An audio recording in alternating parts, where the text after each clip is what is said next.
Hey guys, welcome to my first bun talk. So I usually do bun talk in my classroom. It's usually somewhere towards the end of the day, when my hair looks something like this in whatever style it's in, and I put my hair up and I just take a break from teaching and I just talk to my students like, hey, how's your day going? Like, what's up? But I decided to take that idea to YouTube and have bun talks with you all, and not only just kind of take a break from all of the like hoopla of regular YouTube videos, the uniform fashion, and to kind of show you what I do, like give you a look into my world. So we're gonna do that. So go ahead and grab your coffee and my lovely C mug that I got from Big Lots. Actually it's backwards. I'm supposed to hold it like this, but I'm left-handed, but I do everything like with my right hand. Like I drink and I eat and everything with my right hand. But if you want to know where I got this from, if you have a Big Lots, they are $4 and they have all the letters and they have a little letter on the inside. It's really cute. So anyway, if you are ready for my first official YouTube bun talk and see what all is in store, keep watching.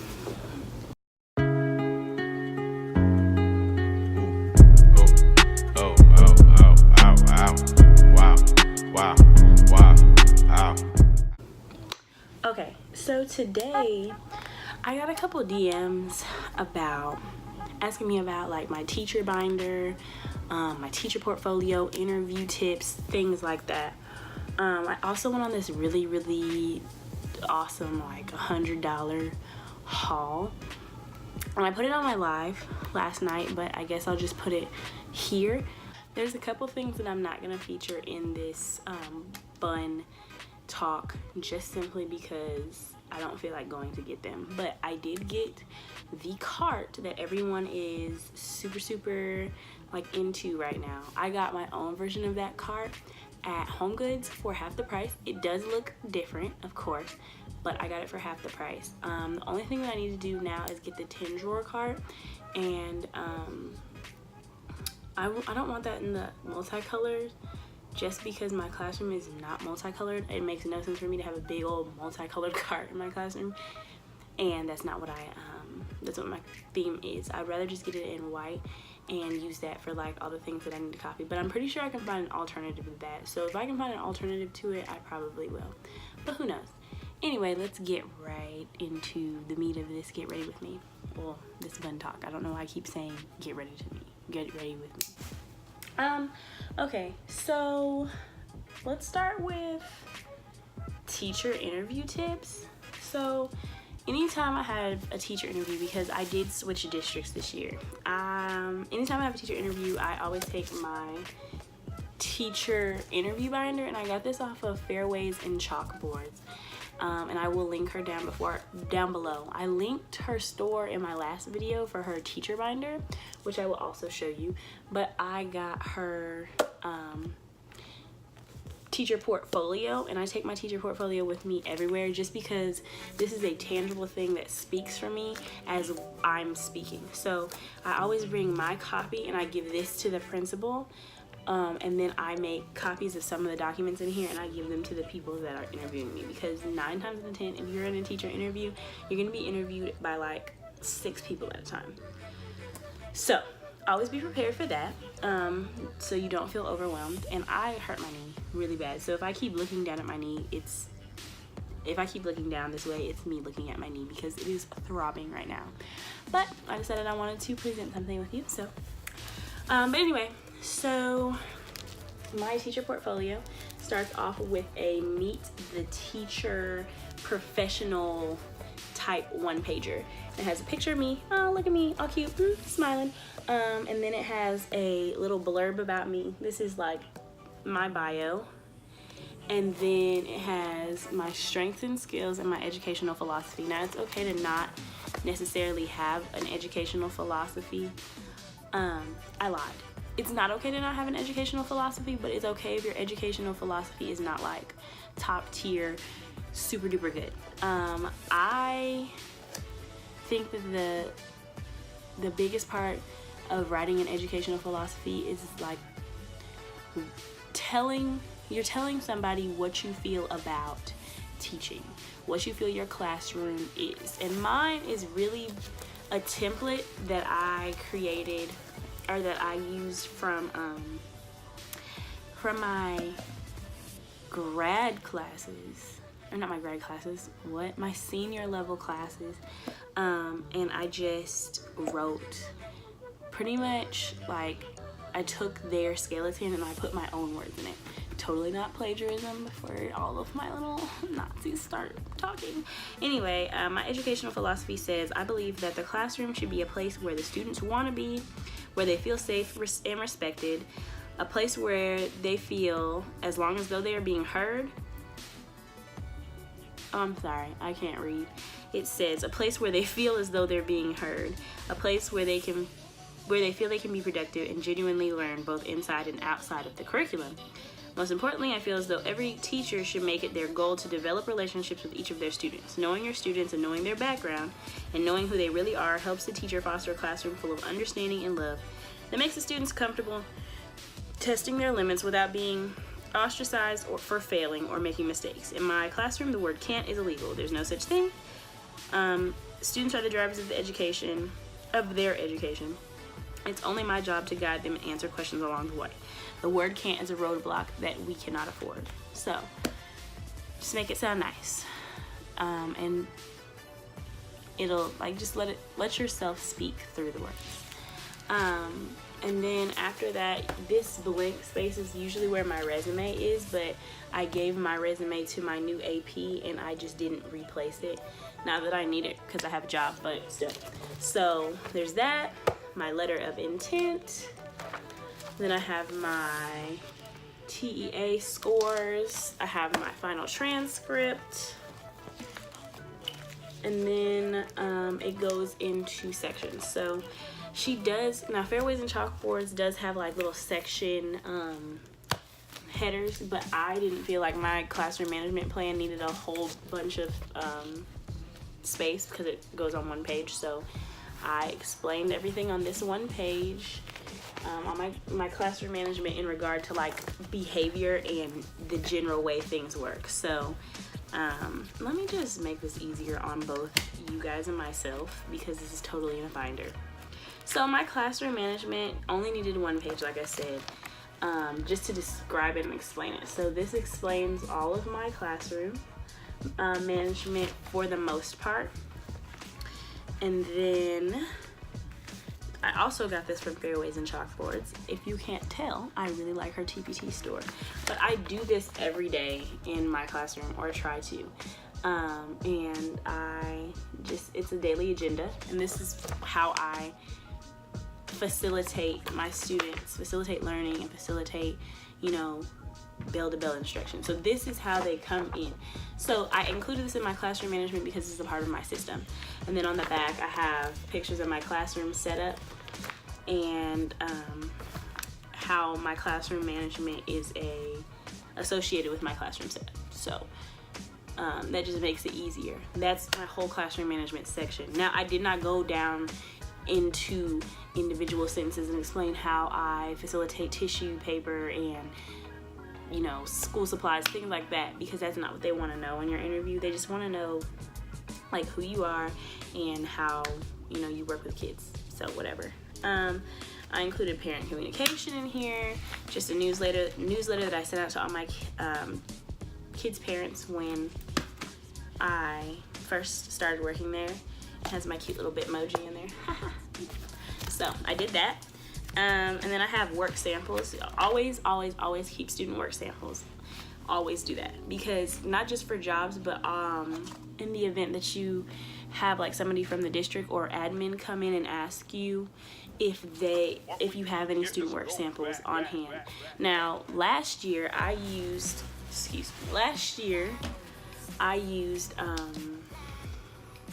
interactive notebooks, and I just was like, here, flip through this, and I knew a page in every journal that they could use that for. But I also have student work samples from some timed writings that we did, just because I love timed writings. Okay, ask any of my students, they'll tell you I love timed writings. I'm kind of insane, but I use some of that. I also have in here some formal lesson plans, and that is just so that they can see that I have knowledge of how to use the TEKS and how to write a formal lesson plan, because this is what gets turned into admin. So, just so that they know I have knowledge of that, I have formal lesson plans written and featured. And then I have some of my own products in here that I have created, just some of my lessons that went well for me. And I put them all in here. And they can flip through this. So if they ask about your educational philosophy, you can say, well, on page 1, it tells you. Or if they ask you, you know, about a lesson that went really well, well, if you flip to the back here, here's a lesson that went really well. So it's just important to have a really nice teacher portfolio. Now, if you're a first-year teacher, which a lot of you are, it is okay to not have a polished teacher portfolio, but I still went to my first job interview ever with a teacher portfolio.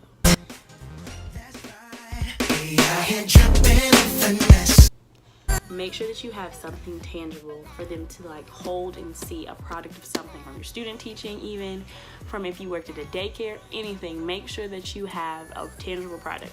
And I'm so sorry if you hear something in the background. I'm babysitting, kind of. He's like 13, so I'm not really babysitting. So then there's my actual teacher binder, which is also from Fairways and Chalkboards. So this has my, and I can't show you this, of course, because it still has confidential stuff in it from last year, but this has, I don't know if you can see, yeah, IEP and 504 information, parent contact, attendance sheets, grade sheets, and lesson plans that I have in here. And this is all that I keep in here. I used to keep like my, I used to make this like my teacher planner, and it wasn't happening for the home team. And in here, I keep grade sheets, and all my grades are put in, so I took those out. But these are those tangible grade sheets that I was telling you guys about in my last video. So I keep these on me at all times so that whenever I'm grading something, I can just check or write or whatever. And then I have attendance sheets, and these have names on them. Oh, no, I took them all out. Perfect. So I put their names here and then the dates up here, and I just check their attendance. Now, of course, it's a little bit of an extra step in the morning, and it's already hard enough for me to take attendance online. I'm not even gonna lie to you, I forget to take attendance all the time. But I have a better system for this year, so hopefully I can take attendance on the paper and on the computer really easily in this upcoming school year. I have accommodation sheets, I have 504 accommodations and IEP accommodations, and those, I just take the information from the IEP that they give me and I put them on this piece of paper. It's really nice. And that's all I keep in my teacher binder. So if you are a first year teacher that asked me about my teacher binder and I said not to worry about it, this is exactly why I said not to worry about your teacher binder right off the bat, because you don't have any information to put in your IEP stuff. You don't have any information for your parent contact stuff. I mean, I would hope not. You don't have any attendance or grades to put in because you probably don't have your roles yet, and you don't have any lesson plans. So like, this is the last thing that you need to worry about: printing, making, buying, whatever. I also said to make sure that, I can't do it, you stocked up on binders. And I told people on IG last night that I was gonna buy like 4 more of these, because this is a 4-pack of 1-inch binders, and I got this for $6. And this can be really helpful for my units, and I have more than 4 units in a year, so I'm of course gonna need more. And then I also plan on keeping my IEP and my 504 information separate, because last year I had to keep them all together and it got kind of confusing. So if I feel like if I keep my IEP information separate from my 504 information, I can keep, you know, like accommodation sheets and individual IEPs and behavior plans separate, and it will make my life a lot less hectic. Now, yes, I did buy 4 binders, and I think I have 4 binders that need love and paper and affection, and I'm gonna buy 4 more, because you can never have too many binders, especially as a teacher. I bought a bunch of those. I bought a bunch of markers. I bought 5 packs of markers because they were $1 a piece, so I got these. I also have the larger markers that I already owned in the first place, and I'm of course going to buy some more, because why not? I got some colored pencils, that will also be included here in my little art supplies. I'm super excited about these cute lights. I bought these on Amazon. I don't know if you can really see them the way I want you to, but they are cactus lights because my classroom is cactus themed, and I will go into my whole like cactus, be the light lit classroom theme closer to like my classroom tour. But I forgot that I bought these, and I got a 2-pack, and I think they're both 6 feet each, but I got a 2-pack of these on Amazon when I bought my new tripod and my phone light. So there's 2 packs of these, but then yesterday I was at Target because I forgot I had purchased those, and I got these cuties. And they are essentially the same exact thing. They're just a little darker than the other ones. So I plan on putting them around my whiteboard. But since I have 2 packs, I have a whole nother, you know, set to put elsewhere. So I'm probably gonna put some on my windows if I have a window. So everybody please band together and pray that I get windows. I'm definitely gonna put them on my whiteboard, probably around my desk. Who knows? I haven't seen my new classroom yet, so let's see. I got a bunch of cute lights. Things I'm most excited about are decorating my classroom. I teach high school, so I hold my kids accountable for cleaning up after themselves. So I got 3 of these bottles, and I'm just gonna fill them up with whatever cleaning liquid. It's probably gonna be like soap or whatever, for them to clean the board for me or clean the desk or what have you, so that my classroom stays clean, especially for my lunch detention kids, because I will have lunch detention kids, and my after school detention kids, because I will have those too, and my extra credit kids, because I'm definitely gonna have those. I have them so they can like clean for me. Other things I'm most excited about. So I didn't just get these earrings, but I got a bunch of earrings just like this, little dangly pom-pom earrings at Dollar or Family Dollar for like $2 and $3, and they are super cute.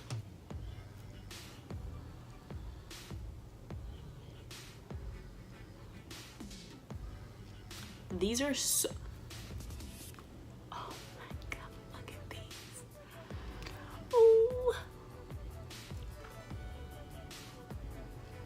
They are so cute. Okay, yeah, like these are the best teacher earrings ever, because when I move and I ask like, so are you done? Are you done? I'll wait. Like, oh my gosh, these are super cute. And I've never really been a fan of dangly earrings until I became like older. I think that's a sign that I'm getting old, because I think that these are so flipping cute. And I'm usually like a hoop girl, but like, if you guys see my last video, if you haven't, you're tripping. You shouldn't be watching this one, you should be watching that one.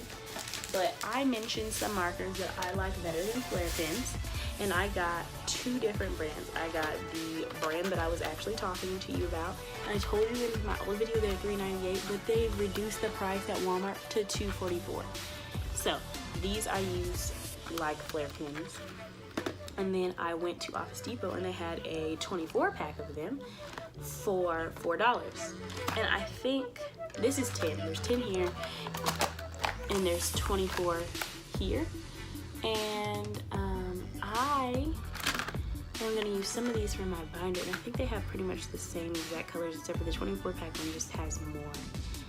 Because the ones that I got, I know for a fact I had more than 10 of, but I'm not even tripping. So run to Walmart and get your fake flare pens. They're fine point markers. And flare pens are the same exact thing. They're just felt tipped. And these are just fine pointed. And let me just take the cap off so you can see it. So they're like, you see, they're like really fine tip markers. Oh, my coffee. Forgot I had you, my love. It's like, wow.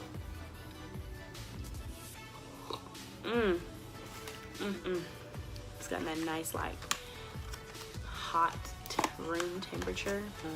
I'm gonna edit this, and I'm gonna get to studying, and I hope that you enjoyed my random rant and my new earrings because they're super cute. And I hope that everybody has a really good day, night, whatever it is when you're watching this. And I will talk to you on my next real video. And I hope to see your likes and your subscribes and all of that other good stuff. Recommend me to your friends, and your book review will be coming up really, really soon. So, that being said, bye! Oh, I almost said bye. I forgot. Take care of your skin. Take care of you. Eat healthy, drink your water, and last but not least, mind your business, sis. Mind your business. Bye!